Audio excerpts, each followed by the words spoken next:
هلکو لوټونو څه پوزیشن دی ښکاري نه ورک شوی یاره توتې ګله دا خلک د سونیشا ویډیوګانې ګوري زمونږ هغه نه ګوري ځکه ورک شوي ومه ترورې کارېږم مزاق کومه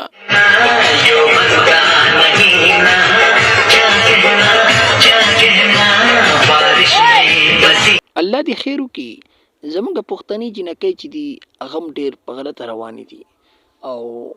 د ټیک ټاک ته یوټیوب ته فیسبوک ته انسټاګرام ته هر قسم پلیټ فارم ته هغه راوتي دي او خپل نمایش کوي خلکو ته ځان ښودنه کوي او خپلې کپړې وباسي تاسو ووایئ چې دا کومه مسلماني دا کومه پښتو ده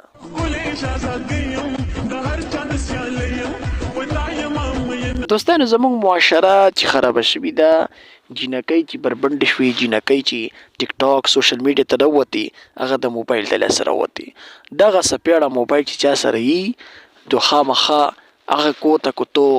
50 فوټه دیوال بره دنګ وکړي نو چې موبایل د چا سره و دروازه کولاوه ده عمر له کولاوه ده رښتیا دی وویل الله دې راته معافي وکړي مولانا بلیګر صاحب دا خبره کوله وي 10 کاله پس په جنکۍ ډمانې او هلکان به ډمي هغه رښتیا شو نن خامخا هغه مولانا صاحب نشته بلیګر مولانا صاحب او هغه ډمخانه سټارټ شوه